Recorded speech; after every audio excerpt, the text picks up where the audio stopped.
pulling over her cheeks and insists, tatlo lalaki nasa gilid, kahoy, tapos tali, sako, balot sa dilaw. She claims that the victim was wearing yellow duster with sleeves. She repeatedly described what happened is a one who tied the sack.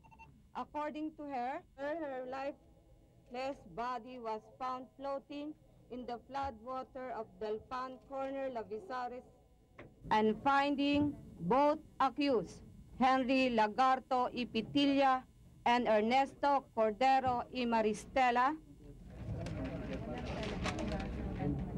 guilty beyond reasonable doubt of the crime of rape,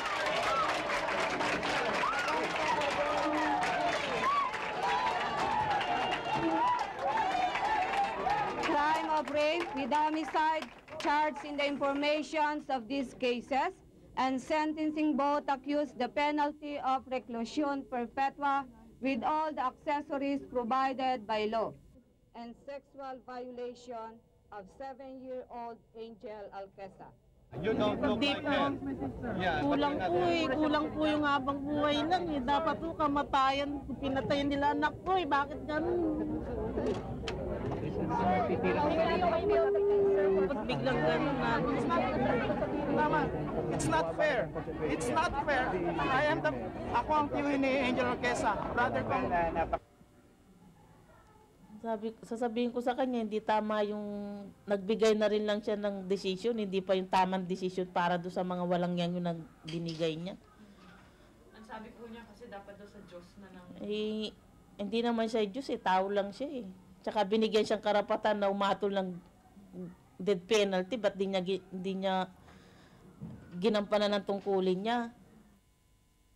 I was very, very frustrated because I know we had a law that heinous crime, and this is, I think, the magnitude is too much, no? And as what my sister-in-law said,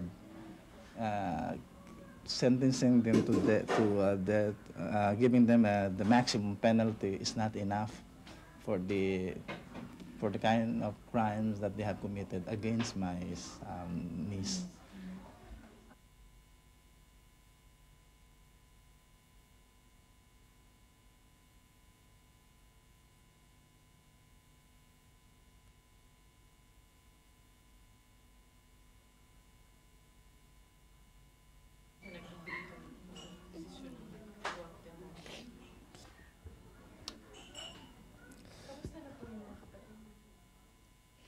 Ay, yung anak kong babae, naapektuhan siya sa